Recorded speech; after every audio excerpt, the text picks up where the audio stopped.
Buenas tardes, les damos la bienvenida a nuestro nuevo seminario web titulado Resonancia magnética y errores innatos del metabolismo, dictado por el doctor Carlos Rugilo. Esta instancia ha sido organizada en conjunto por la Sociedad Latinoamericana de Errores Innatos del Metabolismo y Pesquisa Neonatal y el Laboratorio de Enfermedades Metabólicas del Instituto de Nutrición y Tecnología de los Alimentos de la Universidad de Chile. La conferencia durará 40 minutos y luego tendremos 10 minutos para resolver sus dudas, por lo cual los invitamos a realizar sus preguntas mediante la opción Preguntas y Respuestas de la plataforma Zoom o a través del Facebook de Slate. Este seminario estará moderado por el doctor Alfredo Cerizola, quien es médico neuropediatra, profesor de la Universidad de la República en Uruguay y forma parte del Centro de Referencia de Uruguay de Defectos Congénitos y Enfermedades Raras del Banco de Previsión Social y del Centro de Rehabilitación Pediátrica Teletón en su país. Es el presidente actual de la Sociedad Uruguaya de Neuropediatría, de la Academia Iberoamericana de Neurología Pediátrica y del Comité Científico de la Sociedad Latinoamericana de Errores Innatos del Metabolismo y Pesquisa Neonatal. Doctor Cerizola puede comenzar con el seminario web.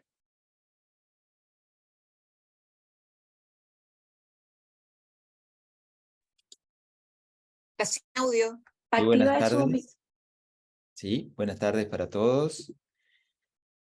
Es un gusto presentar al doctor Carlos Rugilo. Carlos es jefe de la Unidad de Resonancia Magnética del Hospital Garrahan en Buenos Aires, Argentina, y consultor de neuroradiología del Hospital Británico de la misma ciudad. Doctor Carlos Rugilo, bienvenido. Muchas gracias por participar de este seminario web y estaremos muy a gusto escuchando tu conferencia.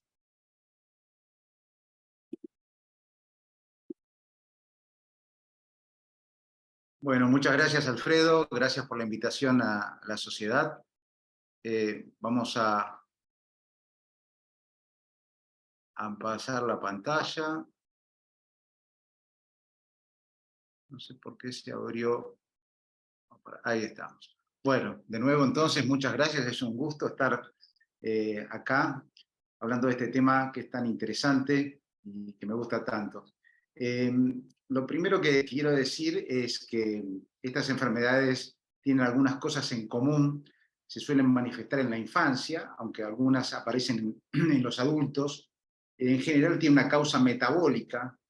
El concepto de metabólica y el concepto de genética cada vez están con sus límites más borrosos. En general son hereditarias, con distintos patrones de herencia, suelen ser progresivas, pero vamos a ver que a veces no lo son, y se estiman que hay un gran porcentaje, clásicamente se habla del 50%, esto es medio incomprobable, que quedan sin diagnóstico. Un poco la función de las imágenes básicamente es estrechar la lista de diagnósticos diferenciales y tratar de orientar los estudios bioquímicos y genéticos. Es muy difícil a veces que con una imagen podamos dar un diagnóstico de certeza, a veces lo hacemos, pero en general lo que hacemos es solo orientar y ayudar al equipo. Fíjense que acá la actividad enzimática residual es fundamental. En los pacientes que tienen la mala suerte de no tener determinada enzima, por ejemplo, se manifiestan intraútero o en vida neonatal, y a medida que la actividad enzimática residual es mayor, pueden aparecer más tarde, como decíamos muchas veces en adultos. Hay distintos enfoques y distintas clasificaciones. Esta es quizás la más interesante, la más moderna, hecha por Van der Naap, Gugiani en el año 2017, y este es un esquema de un trabajo un poco más reciente que divide a estas entidades de acuerdo a la célula que está afectada en esta unidad neurometabólica, y si está afectada la sustancia blanca o los axones, tenemos un grupo, después está el grupo de las oligodendrogliopatías y las mielinopatías, después están las atrocitopatías, las microgliopatías y las leucoencefalopatías vasculares. No voy a entrar a hablar de cada una de ellas, pero el concepto es que esta unidad actúa como una especie de sinsitio, están todas estas células comunicadas por uniones CAP, uniones en hendidura, por canales, y por neurotransmisores. Así que cuando una se afecta, en general se afectan todas las demás. Bueno, los pilares del diagnóstico obviamente empieza siempre por la clínica, pero está el laboratorio, la genética y las imágenes, sobre todo, y vamos a ver ahora las imágenes de resonancia magnética. La tomografía tradicionalmente ha cumplido un rol muy escaso porque no es buena para ver la sustancia blanca. Básicamente, lo que vemos en tomografía muy bien es las estructuras óseas y las calcificaciones. Pero hay algunas de estas entidades, por ejemplo, acá tenemos a Icardi Gutiérrez, que también llamada pseudotorch, que puede dar calcificaciones típicamente en los núcleos basales, son distintas a las calcificaciones bipalidales de los adultos, son calcificaciones puntiformes, en general en el estriado, putamen, caudado, tálamos, y están asociadas a un cuadro neurológico bastante complicado, son patologías que en la mayoría de las veces están vinculadas con una interferonopatía, son componentes inflamatorios. Acá tenemos otra, también parecida, donde hay microquistes y calcificaciones, también una enfermedad vinculada a trastornos del metabolismo del ADN y que actúan en forma, van produciendo cada vez más y más calcificaciones. Y finalmente, no quisiera dejar de mencionar a la citomegalovirus porque es la infección congénita más común y muchas veces se confunde con una leucodistrofia. Siempre está la clínica, la microcefalia, la sordera, pero a veces hay hipodensidades en la sustancia blanca, sobre todo en los polos temporales, y la presencia de estas calcificaciones es muy útil para el diagnóstico, por lo tanto a veces una tomografía puede ayudar en estos casos cuando uno tiene dudas. Quería solamente mostrarles acá algo que estamos viendo en el hospital y que tiene que ver con el metabolismo de la vitamina A. Cada vez hay más chicos que tienen conductas alimentarias muy específicas, muy selectivas, y muchos tienen déficit de vitamina A, y esto genera también alteraciones óseas, como estenosis de los canales ópticos, y conduce a ceguera. Así que esto también, lo metabólico, puede tener que ver con lo óseo.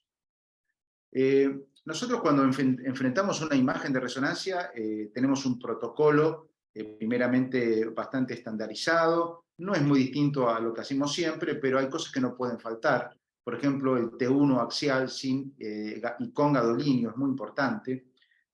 Vamos a ver después por qué el gadolinio. El T2, si es posible en los chicos menores de 1 año, hacer densidad protónica en vez de FLAIR. El FLAIR axial y, si es posible, un FLAIR volumétrico. La difusión con el ADC. Alguna secuencia de susceptibilidad, ya sea T2-GRE o susceptibilidad magnética, para ver sangre y eventualmente mineralización.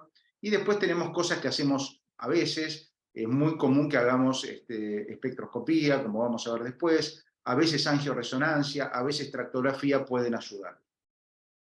Y básicamente, si ustedes miran esto, todos saben de qué estamos hablando, pero básicamente, ¿por qué sabemos? Porque nuestro cerebro actúa por patrones.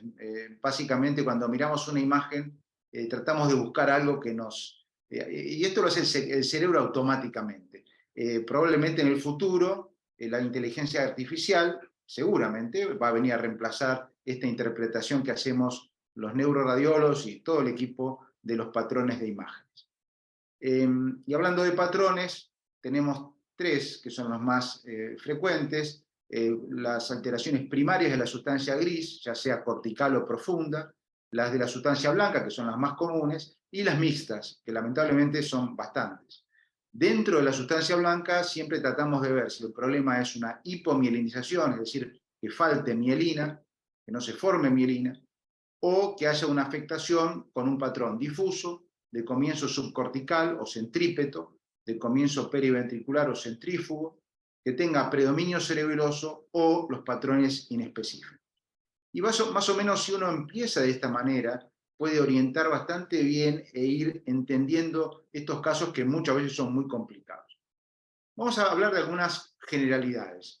Por ejemplo, lo primero que quiero decir acá es que la resonancia magnética de ciertas enfermedades puede parecerse y muchas veces la orientación es clínica. Por ejemplo, fíjense esta imagen de la izquierda, tenemos un patrón en alas de mariposa, con compromiso de la vía córtico-espinal, y este era un niño de 9 años con trastornos de conducta, problemas visuales y tenía una adrenoleucodistrofia.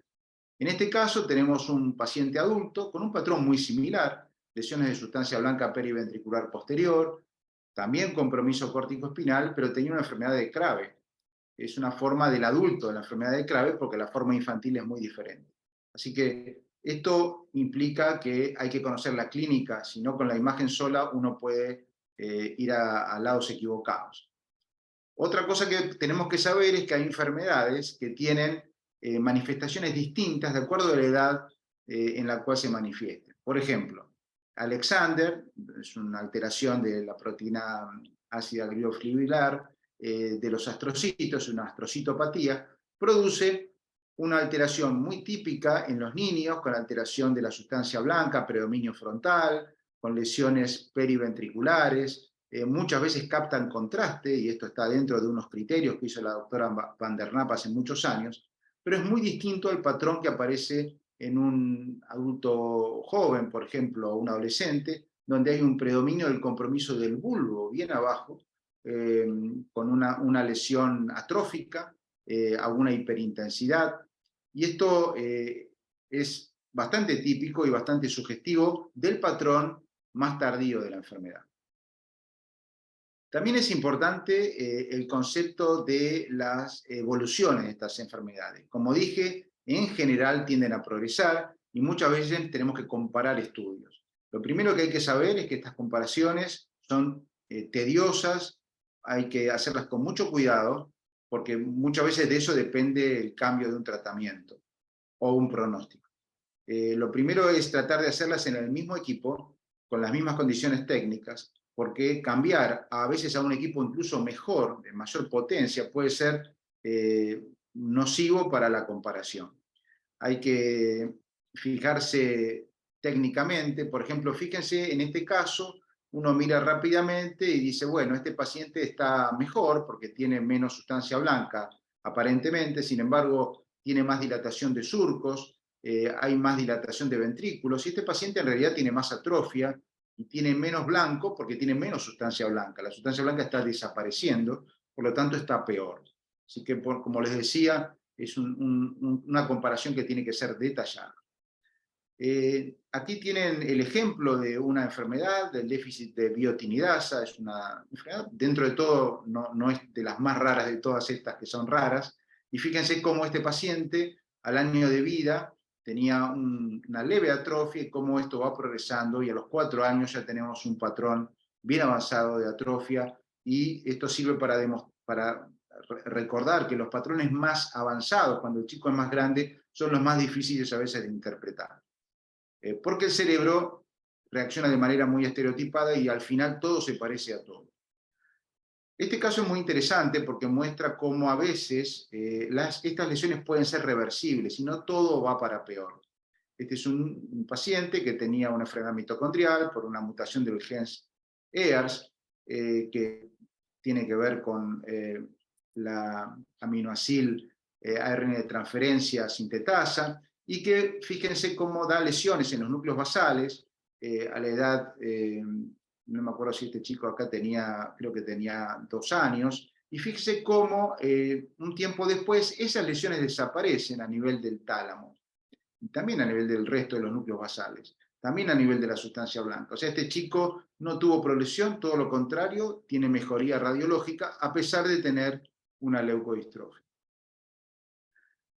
En una época no se usaba el gadolinio para estudiar un paciente con una leucodistrofia, parecía que era superfluo, que no era útil. Sin embargo, cada vez tenemos más y más funciones. Por ejemplo, acá tenemos una adrenoleucodistrofia con un refuerzo periférico, lo cual, si bien no está dentro de los criterios de LOES para evaluar el trasplante, sabemos que la presencia de este refuerzo en esta enfermedad implica un peor pronóstico. La enfermedad de Alexander sí está el refuerzo con el contraste dentro de los criterios diagnósticos que se pueden hacer con resonancia magnética, y algunas otras, por ejemplo la leucodistrofia metacromática, que es muy común, suele tener refuerzo con el contraste, por ejemplo de las raíces de la cola de caballo, de algunos pares, en un patrón que puede confundirse perfectamente con un paciente con un Guillain-Barré. Yo hoy hablaba de la angioresonancia, normalmente no es necesario, pero cuando uno ve en una imagen de cerebro esta tortuosidad vascular, esos vasos tan raros, no es común ver las imágenes, el vacío de señal por flujo tan manifiesto en esta imagen de cerebro, y bueno, hacemos una angio y podemos confirmar que hay tortuosidad, y esto es muy común en muchas patologías, pero sobre todo una de las más frecuentes que vemos es el Menkes, que es un trastorno de metabolismo del cobre, que va produciendo atrofia y que tiene estas arterias que se parecen un poco al pelo de los pacientes, porque como ustedes saben tienen un pelo bastante particular. Otro concepto también importante y general tiene que ver con la restricción en difusión. La difusión es una técnica que se ha hecho muy conocida en el ACV, en el infarto cerebral, porque visualiza la restricción de un tejido que está ya no viable, que está muerto o en vías de morirse.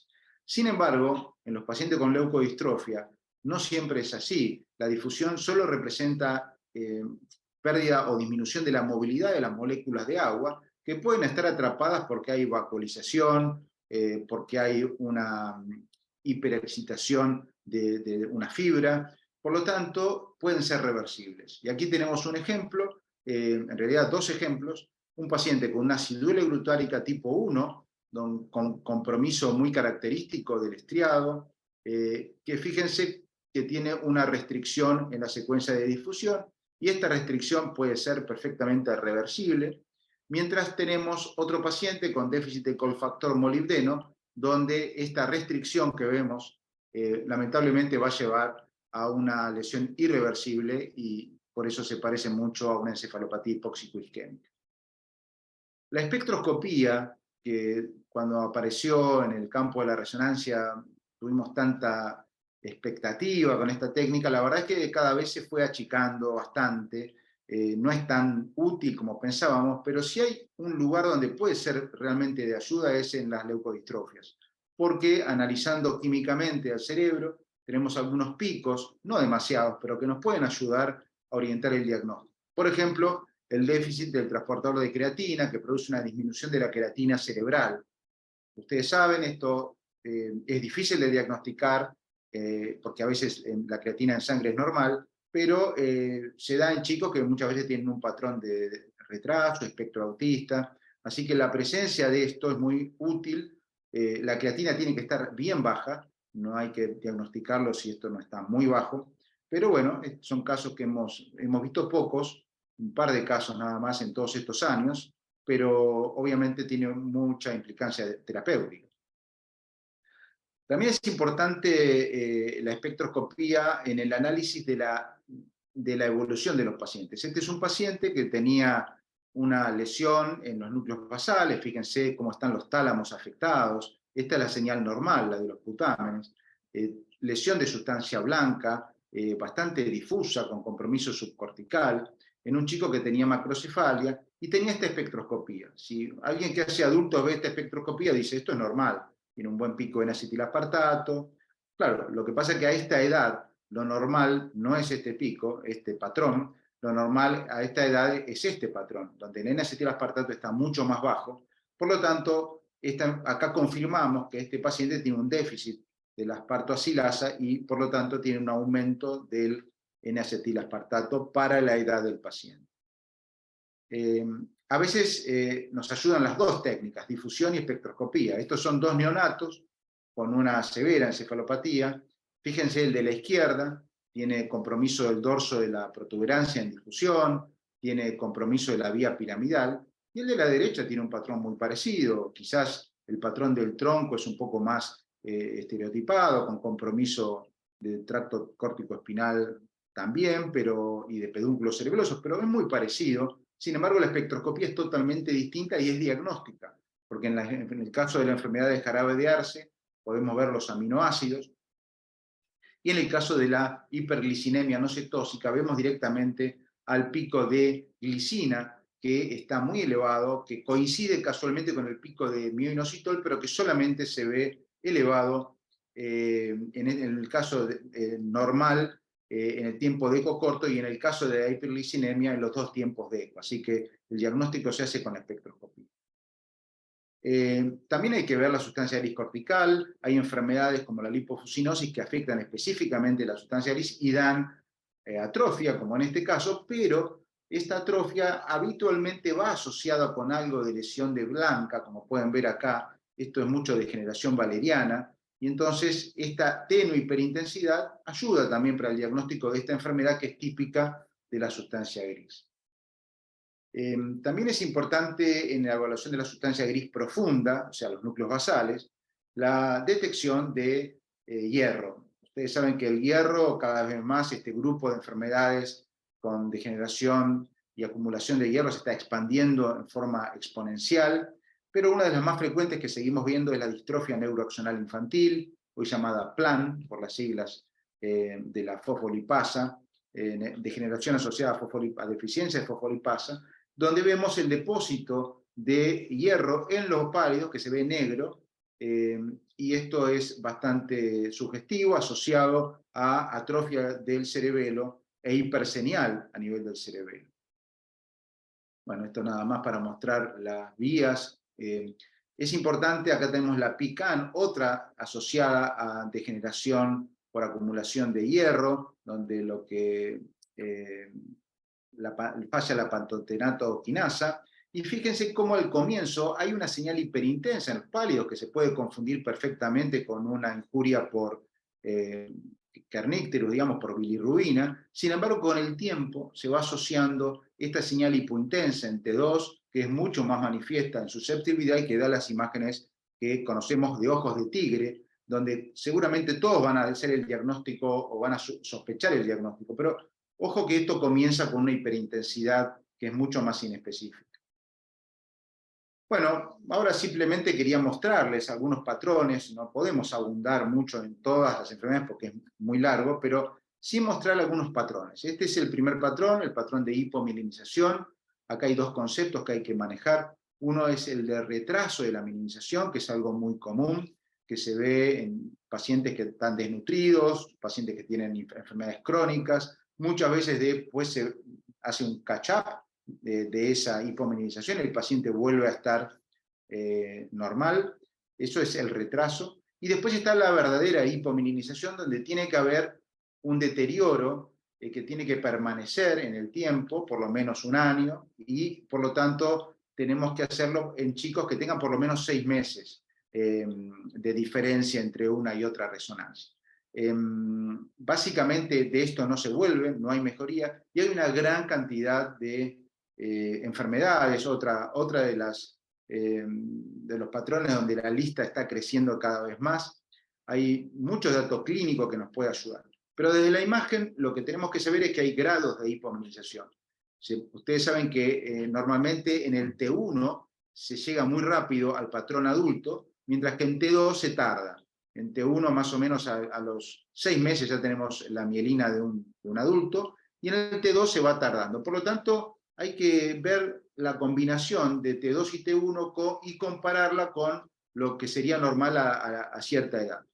Fíjense, acá tenemos un paciente que tiene un T2 muy hipomielinizaado, no hay, o sea, la sustancia blanca está blanca, no está negra como debería ser en el T2, y en el T1 el efecto contrario.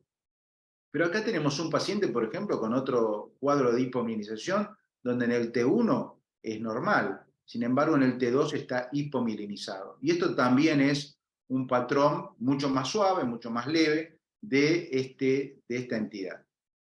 Vamos a ver ahora, yo les decía hoy que hay elementos clínicos que ayudan. Un ejemplo es el síndrome de 4H, donde básicamente hay una alteración de la polimerasa R3, y donde la clínica ayuda porque va a tener hipogonadismo, hipodontia. Estas son cosas que solamente el clínico las ve y que nos ayudan mucho cuando nos mandan en la orden estos datos. Hay atrofia del cerebelo como un dato muy importante. Esto es muy interesante porque hemos visto ya unos 2 casos en Argentina. Se llama HEMS. Es una hipomielinización, pero solo de las estructuras que más precozmente se mielinizan. Una cosa rara. O sea, lo más precoz no se mieliniza bien, pero después es como que se engancha la mielinización normal, entonces se da este típico aspecto en trilaminar de la cápsula interna del brazo posterior, que es muy característico y hace sospechar a esta entidad. Fíjense el tronco posterior, que es lo primero que se mieliniza, como está blanco. Bueno, es una alteración en el splicing de la proteína proteolipídica, que cuando está afectada a la enfermedad de Pelizaeus, pero cuando tiene cierta variante en su splicing, la mutación, produce esta entidad.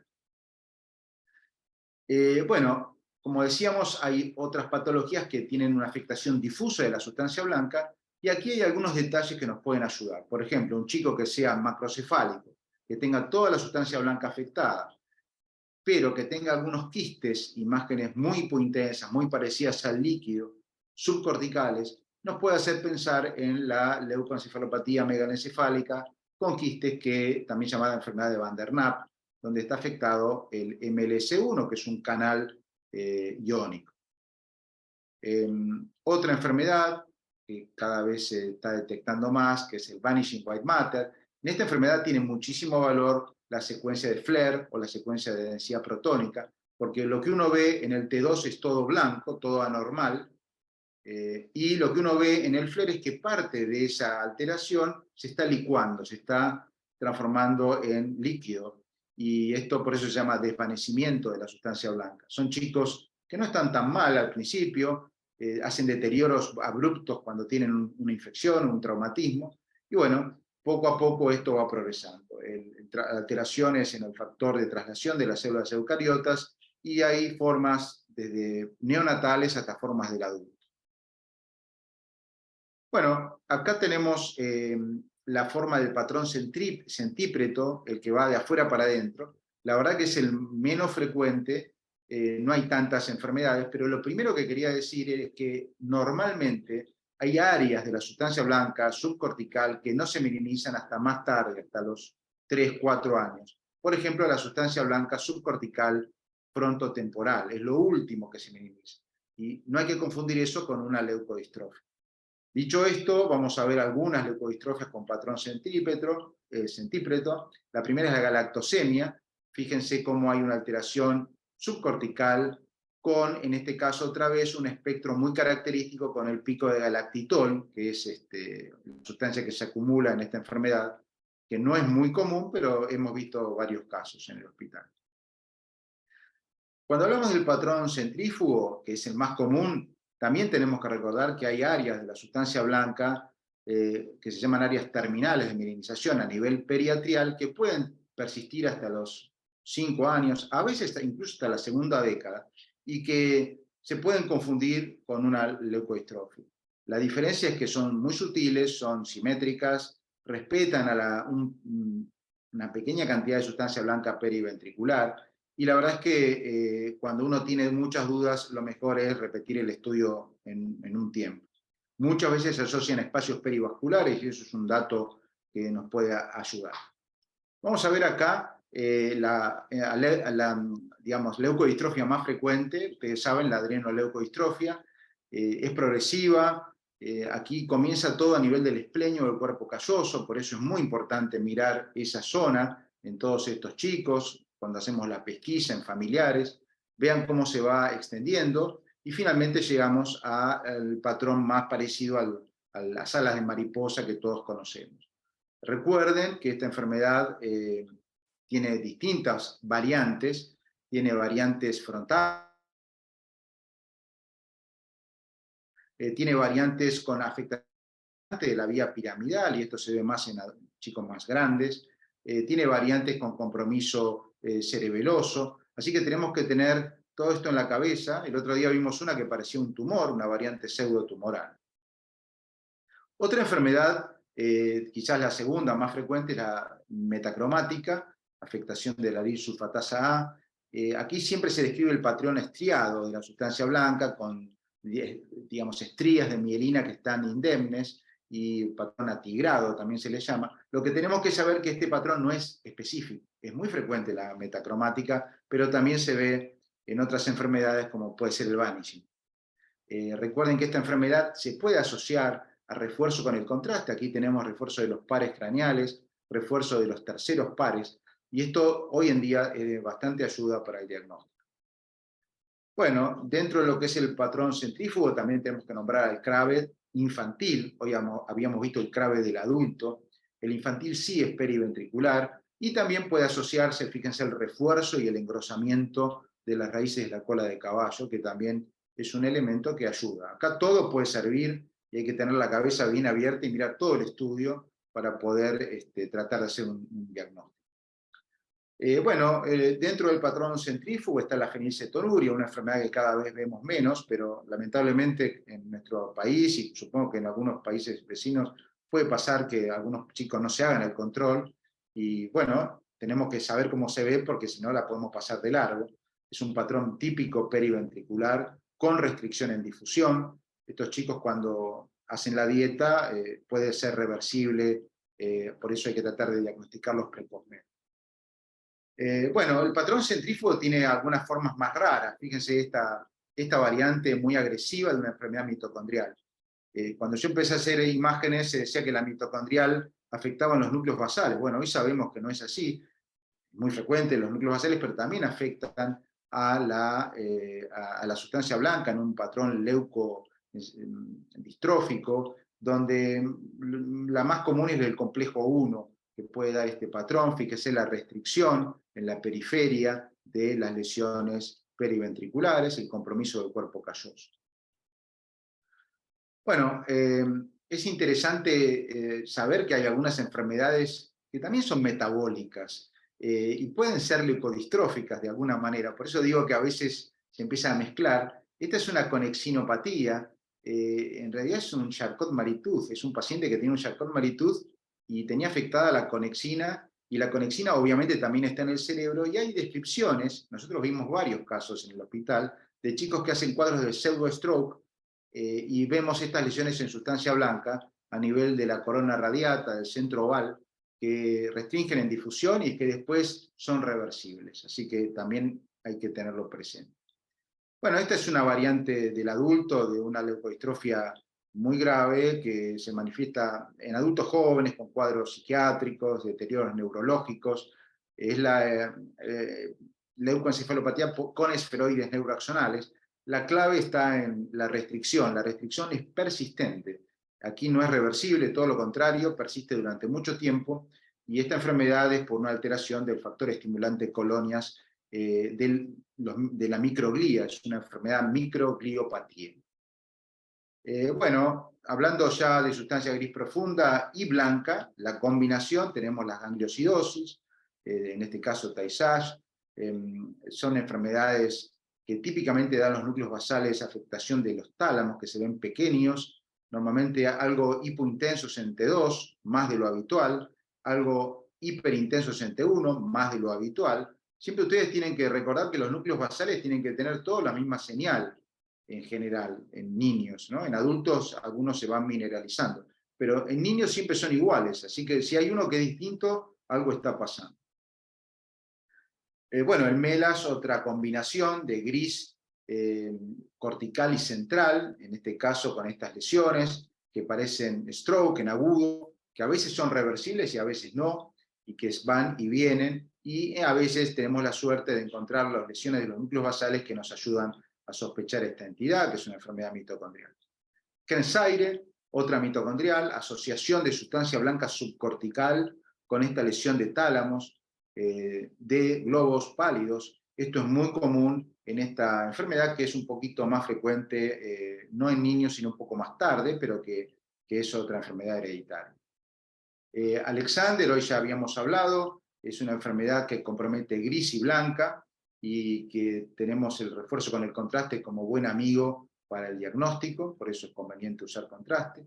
Y bueno, para terminar, las alteraciones predominantes del cerebelo. Cuando uno ve afectación de cerebelo, tiene que pensar en algunas enfermedades. Una es el Refsum, por el trastorno del metabolismo del ácido fitánico, pero hay otras, la adrenomiloneuropatía, que viene acá, donde tenemos gran afectación de cerebelo con una médula atrófica. Esta es una mujer de 18 años que tenía paraparesia espástica. El mecanismo se cree que es el Diamond-Back, el mecanismo de compromiso de la médula, y recuerden el predominio siempre del cerebelo. Y bueno, para terminar, simplemente hay muchísimos diagnósticos diferenciales, pero este es uno de los que me parece más interesante porque es el que más nos confundía en una época, ahora ya le tomamos un poco la mano, que es la vigabatrina. La vigabatrina que se usa tanto en los cuadros digamos, encefalopatías tipo West, produce una alteración muy parecida a una leucodistrofia, con lesión de núcleos basales, tractos como los tractos tegmentales centrales de la calota, y es algo que generalmente es asintomático y se cura o es reversible con la suspensión de este antiepiléptico. Para terminar, creo que es importante recordar que tenemos que tratar de hacer estudios por imágenes de estos chicos precozmente en el mejor resonador que podamos, que tengamos acceso. Es probable que tengamos que hacer varias en el futuro, así que hay que tener claro esto desde el punto de vista económico. Y lo que me parece que es súper importante, que lo hacemos en el hospital y creo que nunca vamos a cansarnos de repetirlo, esto hay que trabajar en equipo. Creo que el imagenólogo tiene que ser parte de este equipo de abordaje de estos pacientes. Bueno, muchas gracias por su atención.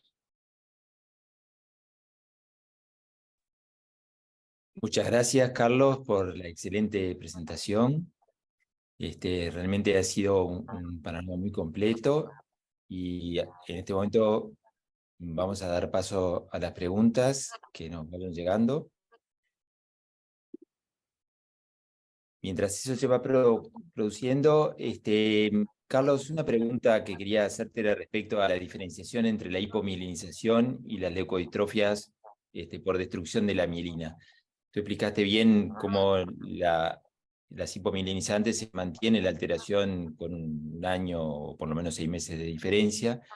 Ahora, a veces es difícil esa diferenciación, ¿no? ¿En qué te basarías para decir esta imagen me sugiere más hipomielinización o esta me sugiere más una leucodistrofia por destrucción de mielina? Ahí lo que nosotros usamos mucho es mirar la comparación con el líquido de los ventrículos. Normalmente el hipomielinizado tiene una señal no tan blanca como en T2, no tan blanca como el líquido, es un gris claro, pongámosle para hablar así en lenguaje coloquial. En cambio, el que tiene una verdadera lesión es bastante parecida al líquido. Muchas veces no es igual, pero es muy hiperintensa, muy blanca. Eso es bastante simple y bastante útil. Gracias, Carlos. Hay una pregunta que nos llega que es referida a cuál es la confiabilidad de la tomografía craneal versus la resonancia en este tipo de patología en los hospitales en que carecen de resonancia. Y lamentablemente es baja porque los casos que vamos a diagnosticar con tomografía son los que están avanzados, tienen atrofia, tienen una leucoencefalopatía difusa, muy hipodensa, y ahí todo se parece a todo, como decíamos anteriormente, el cerebro reacciona muy parecido a las noxas, por lo tanto llegamos tarde. Creo que realmente si hay una patología donde es importante hacer una resonancia es en estas patologías, y además una resonancia en un resonador por lo menos de 1.5 Tesla, porque si uno hace en un abierto tampoco se va a perder muchas cosas. Así que la verdad, aquí no hay manera de no gastar, digamos. La combinación, Carlos, de resonancia, tomografía para visualizar calcificaciones que de pronto no se puedan ver en una susceptibilidad magnética.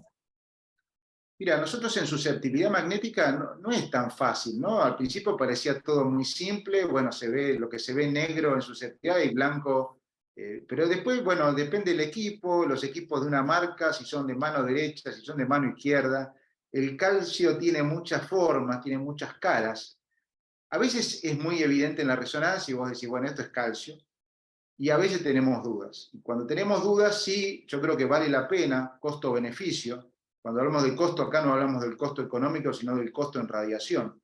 Pero a veces en estos chicos es importante tener un diagnóstico y hacemos una tomografía, aunque sea con baja irradiación, solo para ver calcio. Gracias, Carlos. Otra pregunta está, bueno, ya empiezan a llegar las felicitaciones, pero además preguntan, ¿cuáles son los errores más frecuentes a la hora de solicitar o interpretar una espectroscopía? ¿Y qué rol puede tener el multivoxel? Bueno, el error más común yo creo que es cuando uno tiene en la cabeza el patrón de un adulto. Nosotros en el hospital, que estamos todo el día viendo chicos, nada más, mi hospital es pediátrico, tenemos al lado la espectroscopía para cada mes, y la comparamos siempre con eso, porque uno tiene que compararlo con la edad corregida, ¿no? Porque si es un prematuro también hay que corregirlo con la edad. Y con respecto a lo otro, ¿cuál era la otra? Pero el multivoxel, Ah, ¿cómo ubicar los bueno, voxels? ahí hay otro tema práctico, ¿no? Idealmente el multivoxel sería una buena opción, pero el multivoxel a veces no sale bien, no a todo el mundo le sale bien, no todo el mundo tiene la capacidad de tener el multivoxel, el multislice, hacerlo con los dos secos. Si uno tiene esa posibilidad, es bárbaro, porque uno ahí puede agarrar voxels de la gris, de la blanca, del líquido, que también es importante, por ejemplo, para ver láctico, a veces el láctico está en el líquido. Pero si no, lo recomendable es lo clásico, hacer tiempo de eco corto en los núcleos basales, tiempo de eco intermedio en los núcleos basales y un tiempo de eco intermedio en la blanca. Y eso para los que no tienen multivoxel, la verdad que anda muy bien. Perfecto.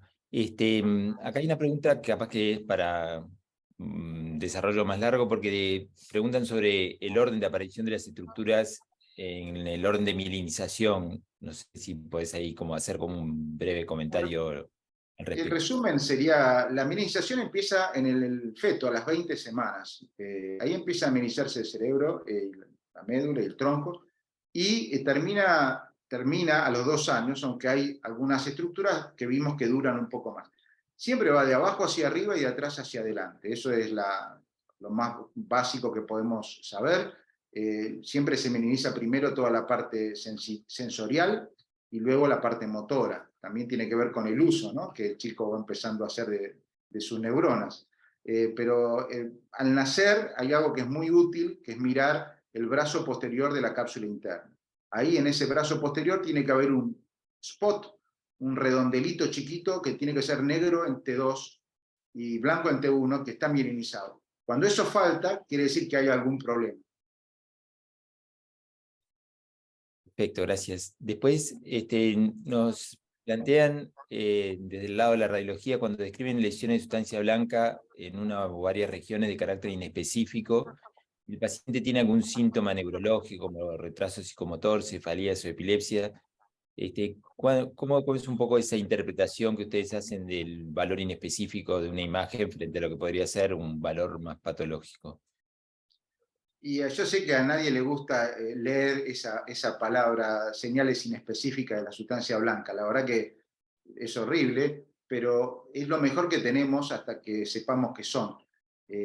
Todo el mundo, y mucha gente, digamos, tiene puntitos en la sustancia blanca. Si uno se hace un estudio de 3 Tesla, yo creo que el 80% de la gente tiene algún punto, y el día que venga el 7 Tesla, todos vamos a tener un punto en la sustancia blanca. Eso, lo importante es que no sean demasiados, y al decir no más demasiados no tengo un punto de corte, lo que tengo es la experiencia del observador, pero es común que con la edad aumenten estos puntos, eso se sabe, después de los 40, 50 años empiezan a aparecer 1 o 2 por década, pero bueno, si aparecen en un chico, son más preocupantes, hay que tener cuidado, los migrañosos pueden tener algunos puntitos, pero ahí hay que ver el contexto, pero la verdad es que es mejor poner inespecíficos que poner isquemias, ¿no? Porque cuando uno pone pequeñas lesiones isquémicas, después eso queda como un sello y para el paciente para toda la vida, y por ahí no son isquemias, son, vaya a saber qué, pequeños focos de gliosis que por algún motivo tuvo en su desarrollo. Perfecto. Carlos, vamos a ir así, es como un salto de un tema a otro, vos disculpame, Bien, pero van llegando así. no hay problema. Te preguntan por los protocolos en adrenoleucodistrofia ligada al X y si los tiempos de contraste te planteas un protocolo especial para la administración. Nosotros, yendo a la adrenoleuco, hacemos los volúmenes. Es muy importante ver la secuencia T2 y FLAIR volumétrica. como lo más importante es ver el esplenio del cuerpo calloso, o sea, no lo más, pero es muy importante porque ahí empieza la cosa. Hay que tener mucho cuidado porque hay unos artificios a veces que se dan en el esplenio por las venas, ahí llegan las venas cerebrales internas y a veces se ven como dos rayitas negras. Hay que tener cuidado. Y el FLAR volumétrico, si uno lo puede reconstruir en todos los planos, es muy buena ayuda, muy fácil de detectar. Tratar de hacerlo en un 3 tela, bueno, si se puede sí, si no en el 1.5. Y el gadolinio es un dato que, si bien, como decíamos, no está en la valoración del OES, habla de una evolución más agresiva. Nosotros en el Hospital Garrahan lo que tenemos ya como regla, todos los flares lo hacemos post-gadolinio. O sea, hacemos T1 axial y después hacemos gadolinio y después hacemos el resto de la secuencia. Esto no es una recomendación, ni siquiera es algo que haga todo el mundo, pero a nosotros nos va muy bien porque vemos, el flare es muy útil para ver muchos refuerzos con el contraste. Perfecto. Hay una pregunta que no llega escrita, obviamente todas las preguntas son escritas, dice en cuanto a la encefalopatía y está dicho glicina, pero yo interpreto que capaz que es por vigabatrina, porque pregunta los cambios en resonancia respecto a la mejoría clínica, cuánto tiempo se presenta. A ver si tú me ayudas a interpretar. Yo interpreto a veces si es por vigabatrina y la suspensión, eso que tú planteabas. Sí, bueno, ahí en el hospital se hizo un trabajo porque teníamos tantos que un neuropediatra, una chica, juntó a todos y todavía no se publicó, no tengo el dato exacto de cuándo revierten. La verdad que esto es algo medio intuitivo, yo calculo que en un par de semanas empiezan la restricción por lo menos empieza a desaparecer, pero no tengo el dato concreto de cuándo. Lo que sí te puedo decir que en general son reversibles. Bueno, ahora viene una serie de preguntas sobre la espectroscopía, que se ve que ahí quedó generando resonancia, valga el término para muchos sentidos en este caso.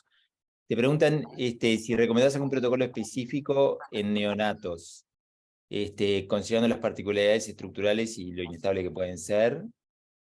Quizás vamos de a una para no Sí, confundir. nosotros en el neonato usamos el mismo protocolo que de espectro, ¿no? que en un chico más grande, no usamos algo diferente.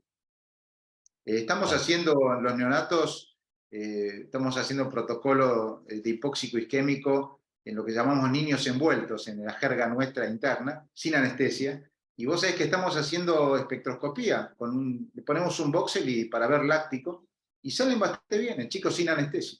Así que estamos muy contentos. ¿No te prolonga mucho el tiempo del estudio? No, porque un voxel es muy cortito. Y la verdad que lo hacemos al final, ¿no? Por la duda. Pero salen bastante bien. Después hay otra pregunta también sobre espectroscopía que se refería a cómo nos puede ayudar en enfermedades mitocondriales. Bueno, ese es un problema, porque la verdad es que las enfermedades mitocondriales, primero, pueden no tener el pico láctico, eso ya lo saben, aunque la mayoría la tiene. Ahora, hay muchas enfermedades que no son mitocondriales que tienen láctico. Entonces, no es tan útil ver la espectroscopía de la lesión, sino ver la espectroscopía de la sustancia blanca normal, o de la sustancia gris normal, o del líquido cefalorraquídeo. Entonces, la recomendación ahí, por ahí sí, sería ideal un multivoxel para poder ver, porque hay lesiones de otro tipo, desmineralizantes, que dan también láctico, ¿no? Perfecto. Y después también piden un poco que destaque nuevamente aquellos casos en que la espectroscopía la consideras como una técnica imprescindible. Bueno, todo lo que sea, mira, enfermedades que, por supuesto, para la mitocondrial ayuda. Hay, por ejemplo, una deficiencia del complejo 2 de la cadena respiratoria que da típicamente una elevación del ácido succínico, el succinato, que se ve en 2.4. Y bueno, el otro día hicimos un diagnóstico de eso por la espectroscopía y la verdad que es muy lindo ahí poder ya ahí llegar al diagnóstico. Pero no es lo habitual. Lo habitual, por ejemplo, bueno, la hiperglicinemia, el aumento del amonio. Hoy tuvimos en el hospital un chico con una terrible ciclo de la urea que se ve muy bien el aumento de la glutamina, del pico glux, a nivel de la rama ascendente del N-acetilaspartato y a nivel de 3,8, que está otro pico de glux. Y después aminoácidopatías. No es tampoco mucho más, pero bueno, ayudan estas cosas. Ya, me sugieren aquí que la pregunta sobre hiperglicinemia seguramente estaba referida también a hiperglicinemia no cetóxica, y si la correlación con el descenso de la glicina en el líquido cefalorraquídeo y el espectro, digamos, supongo, y las imágenes que ustedes ven. No sé si tienen experiencia en el hospital. Yo la experiencia que tengo es de diagnóstico, no tanto de seguimiento de estos pacientes. Supongo que si el paciente mejora su glicina, tiene que mejorar también, tiene que desaparecer el pico. O sea, los picos son muy lábiles, muy dinámicos. Se corrige el efecto y enseguida el pico desaparece. Perfecto. Y una pregunta, Carlos, sobre enfermedad de Menkes. Te preguntan si hay algún patrón vascular de riesgo para desarrollar aneurismas o lesiones susceptibles de hemorragia. Y si consideras útil el espectro para el seguimiento del comportamiento del cobre en niños con Menkes. No, espectro nosotros la verdad que no usamos para ver, bueno, el cobre no lo vemos en el Menkes, podemos ver, digamos, cosas inespecíficas, pero no lo usamos. La angio, la verdad que no hemos visto demasiadas alteraciones vasculares, están descriptas, pero lo que más vemos es como elemento diagnóstico la tortuosidad vascular. No hemos visto tanto stroke, ni hemorragias, ni aneurismas como en otras vasculopatías que son, sí, muy aneurismogénicas, digamos, ¿no? Pero está descrito. Perfecto. Aquí hay una pregunta que es interesante, que te preguntan, ¿es mejor tener un buen resonador o un buen neuroradiólogo? No, creo que, mira, en neuroradiología ha habido un avance, yo tengo ya bastantes años, lamentablemente, en esto, y lo que he visto es que han aprendido mucho los neurólogos, los neuropediatras, los oncólogos, los que hacen, o sea, esto se ha popularizado y eso es bueno.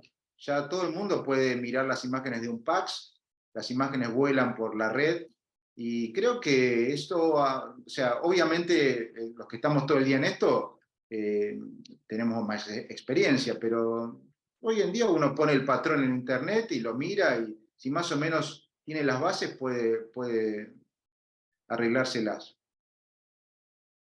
Yo igual voto por un buen neuroradiólogo, Carlos. Y por un buen diálogo también, como tú decías, creo que eso es Eso es fundamental, ¿no? fundamental. Que lo hemos puesto en práctica muchas veces, contigo y con los colegas. Pues hay otra pregunta que se refiere, volvemos a la espectro en neonatos y te preguntan sobre el tamaño de los voxel, cuál sería el más conveniente para que sea lo más certero posible. Nosotros usamos de 1 centímetro por 1 centímetro, el voxel grande, el clásico, ¿no? Pero bueno, uno si hace una técnica de multivoxel puede usar voxels más pequeños. Pero el problema cuando uno usa un voxel muy chico es que tiene poca muestra, los espectros no son tan buenos. Ahora, si uno quiere ver una lesión pequeña y busca un voxel grande, puede agarrar parénquima sano. Ahora, en estos casos donde buscamos picos de enfermedades metabólicas, no hay tanto problema con eso. Entonces, el voxel más robusto, más grande, es un buen amigo. Perfecto. Y preguntan por las tractografías, si le ves utilidad en estas enfermedades, en los errores de metabolismo y en qué situación. La verdad que no tienen demasiada utilidad.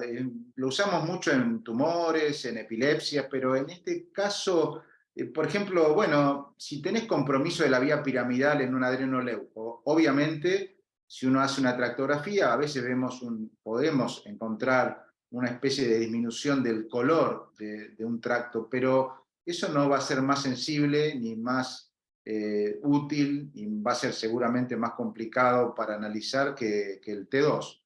Así que no es tan útil. No se me ocurre ahora por lo menos una enfermedad donde uno tenga que apelar al tracto para hacer diagnóstico.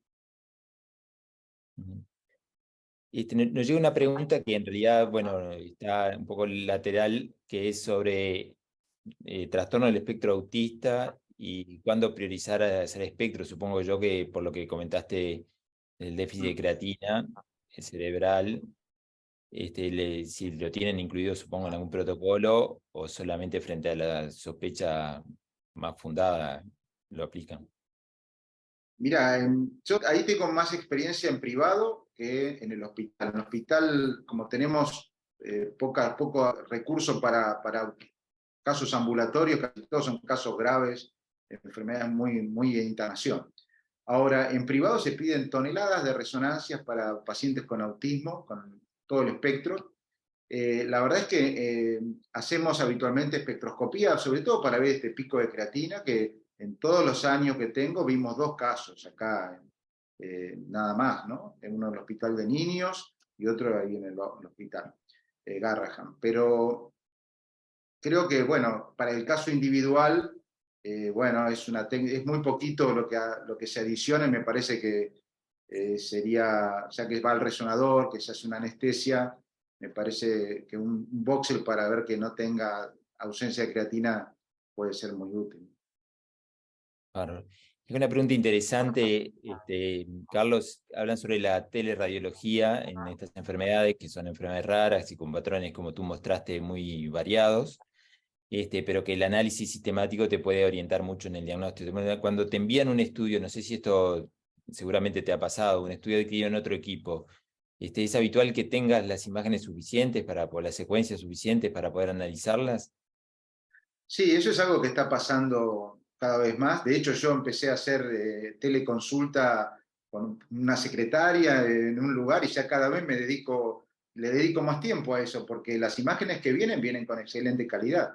Vienen por un drive o, en fin, uno tiene un procesador en la computadora y las puede ver con una calidad muy buena.